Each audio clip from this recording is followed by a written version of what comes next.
राधे राधे। और अब हम पढ़ते हैं श्रीमद्भागवत महापुराण का 11वां अध्याय, जिसका शीर्षक है द्वारिका में श्री कृष्ण का राजोचित स्वागत। सूत जी कहते हैं, भगवान श्री कृष्ण ने अपने समृद्ध आनर्त देश में पहुंचकर वहां के लोगों की विरह वेदना को बहुत कुछ शांत करते हुए अपना श्रेष्ठ पंचजनीय नामक शंख बजाया। भगवान के होठों की लाली से लाल हुआ वह श्वेत वर्ण का शंख बजते समय उनके कर कमलों में ऐसा शोभायमान हुआ जैसे लाल रंग के कमलों में बैठ के कोई राजहंस उच्च स्वर से मधुर गान कर रहा हो। भगवान के शंख की वह ध्वनि संसार के भय को भयभीत करने वाली है। उसे सुनकर सारी प्रजा अपने स्वामी श्री कृष्ण के दर्शन की लालसा से नगर के बाहर निकल आई। भगवान श्री कृष्ण आत्मा राम हैं। वे अपने आत्मलाभ से ही सदा सर्वदा पूर्ण काम हैं। फिर भी जैसे लोग बड़े आदर से भगवान सूर्य को भी दीप दान करते हैं, वैसे ही अनेक प्रकार की भेंटों से प्रजा ने श्री कृष्ण का स्वागत किया। सबके मुख कमल प्रेम से खिल उठे। वे हर्ष गदगद वाणी से सबके सुखद सुहृद और संरक्षक भगवान श्री कृष्ण की वैसे ही स्तुति करने लगे जैसे बालक अपने पिता से अपनी तोतली वाणी में बोलते हैं, बातें करते हैं। स्वामिन, हम आपके उन चरण कमलों को सदा सर्वदा प्रणाम करते हैं जिनकी वंदना ब्रह्मा, शंकर और इंद्र भी करते हैं, जो इस संसार में परम कल्याण चाहने वालों के लिए भी सर्वोत्तम आश्रय है, जिनकी शरण ले लेने पर परम समर्थ काल भी एक बाल तक बाका नहीं कर सकता। विश्व भावन आप ही हमारे माता, सुहृद स्वामी और पिता हैं। आप ही हमारे सद्गुरु और परम आराध्य देव हैं। आपके चरणों की सेवा से हम कृतार्थ हो रहे हैं। आप ही हमारा कल्याण करें। आहा, हम आपको पाकर सनाथ हो गए हैं, क्योंकि आपके सर्व सौंदर्य पर अनुपम स्वरूप का हम दर्शन करते रहते हैं। हे भगवान, कितना सुंदर मुख है। प्रेम पूर्ण मुस्कान से स्निग्ध चितवन, यह दर्शन तो देवताओं के लिए भी दुर्लभ है। कमल नयन श्री कृष्ण, जब आप अपने बंधु बांधवों से मिलने के लिए हस्तिनापुर या मथुरा व्रजमंडल चले जाते हैं, तब आपके बिना हमारा एक एक क्षण कोटि कोटि वर्षों के समान लंबा हो जाता है। आपके बिना हमारी दशा वैसी हो जाती है जैसी सूर्य के बिना आंखों की। भक्त वत्सल भगवान श्री कृष्ण प्रजा के मुख से ऐसे वचन सुनते हुए और अपनी कृपामयी दृष्टि से उन पर अनुग्रह की वृष्टि करते हुए द्वारिका में प्रविष्ट होते हैं। जैसे नाग अपनी नगरी भोगवती पातालपुरी की रक्षा करते हैं, वैसे ही भगवान की वह द्वारिकापुरी भी मधु, भोज, दशार, अहर, कुकुर, अंधक और वृष्णिवंशी यादवों से, जिनके पराक्रम की तुलना और किसी से भी नहीं की जा सकती, सुरक्षित थी। वह पुरी समस्त ऋतुओं के संपूर्ण वैभव से संपन्न एवं पवित्र वृक्षों की लताओं के कुंजुओं से युक्त थी। स्थान स्थान पर फलों से पूर्ण उद्यान, पुष्प वाटिकाएं एवं क्रीड़ावन थे। बीच बीच में कमल युक्त सरोवर, नगर की शोभा बढ़ा रहे हैं। नगर के फाटकों, महल के दरवाजों और सड़कों पर भगवान के स्वागतार्थ बंधनवारें लगाई गई थी। चारों ओर चित्र विचित्र ध्वजा पताकाएं फहरा रही थी, जिनसे उन स्थानों पर धाम का कोई प्रभाव नहीं पड़ता था। उसके राजमार्ग, अन्य सड़कें, बाजार और चौक झाड़ बुहार कर सुगंधित जल से सींच दिए गए थे और भगवान के स्वागत के लिए बरसाए हुए फल फूल, अक्षत, अंकुर चारों ओर बिखरे हुए थे। घरों के प्रत्येक द्वार पर दही, अक्षत, फल, ईख, जल से भरे हुए कलश, उपहार की वस्तुएं और धूप दीप आदि सजा दिए गए थे। उदार शिरोमणि वसुदेव, अक्रूर उग्रसेन, अद्भुत पराक्रमी बलराम, प्रद्युम्न, चारुदेष्ण और जामवंती नंदन सांब ने यह सब सुना कि हमारे प्रियतम भगवान श्री कृष्ण आ रहे हैं। तब उनके मन में इतना आनंद उमड़ा कि उन लोगों ने अपने सभी आवश्यक कार्य, सोना, बैठना और भोजन आदि छोड़ दिए। प्रेम के आवेग से उनका हृदय उछलने लगा। वे मंगल शकुन के लिए एक गजराज को आगे करके स्वस्तियन पाठ करते हुए और मांगलिक सामग्रियों से सुसज्जित ब्राह्मणों को साथ लेकर चल दिए। शंख और तुरही आदि बजाने लगे और वेद ध्वनि होने लगी। ये सब हर्षित होकर रथों पर सवार होकर और बड़ी बड़ी आदर बुद्धि से भगवान की अगवानी करने चले गए।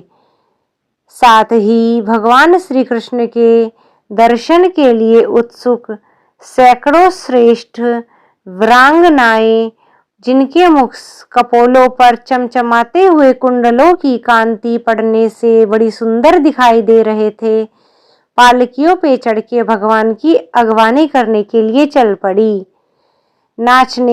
इसके अलावा बहुत से नट, नाचने वाले, गाने वाले, विरद बखानने वाले, सूत, मागध और वंदी जन भगवान श्री कृष्ण के अद्भुत चरित्रों का गायन करते हुए चलने लगे।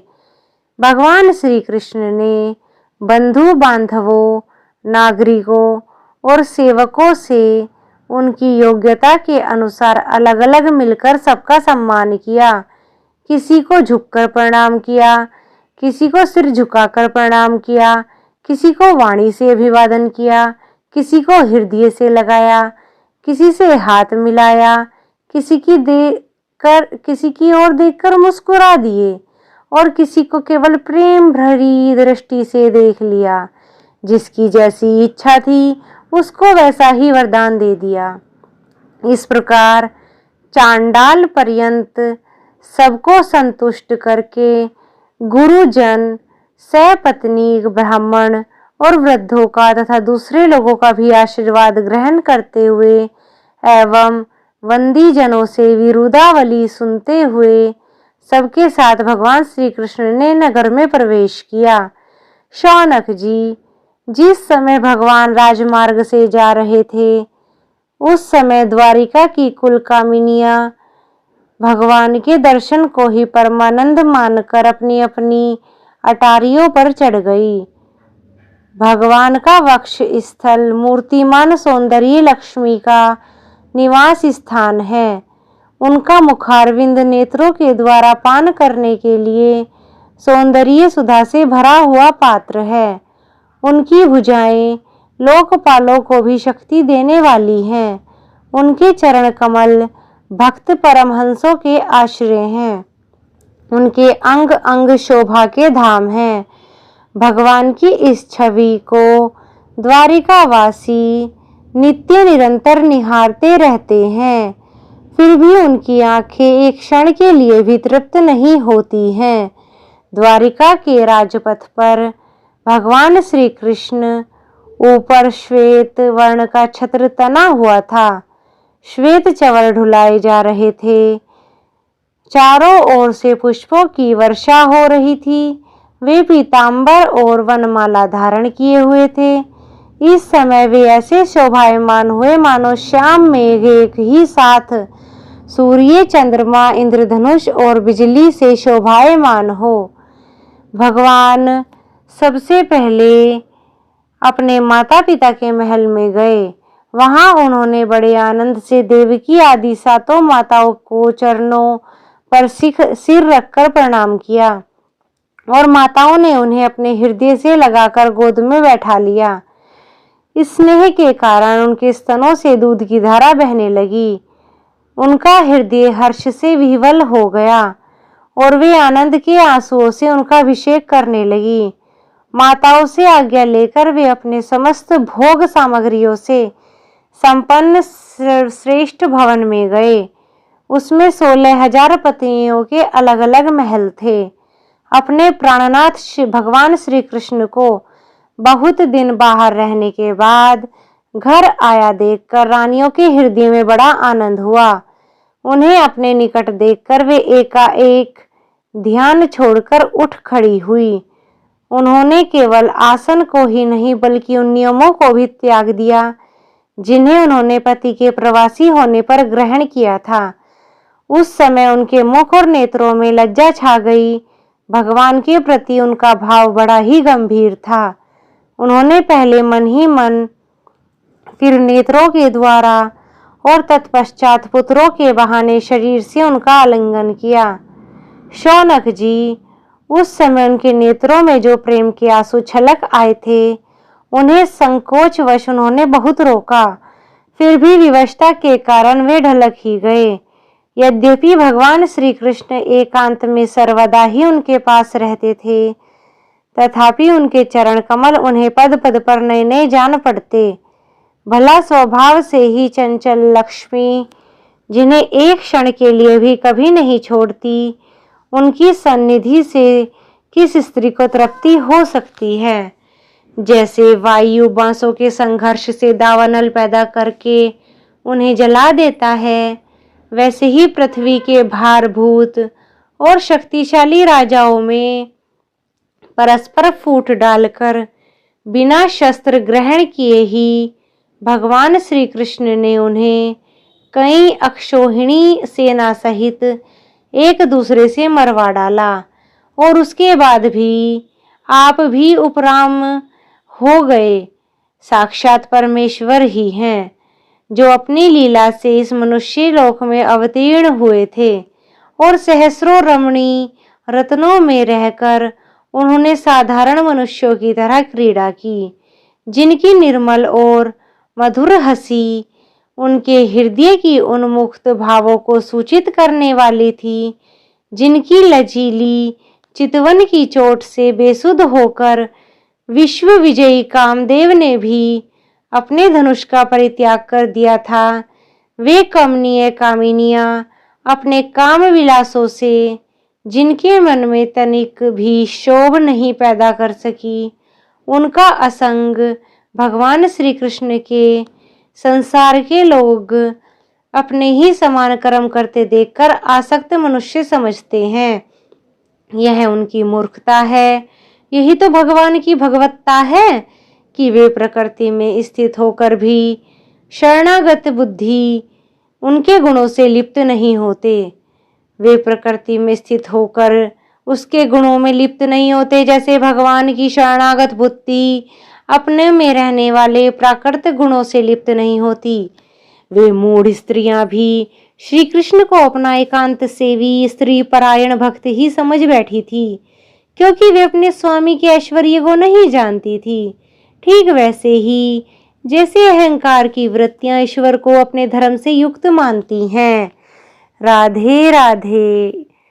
11वां अध्याय समाप्त होता है। हरि ओम तत्सत। हरि ओम।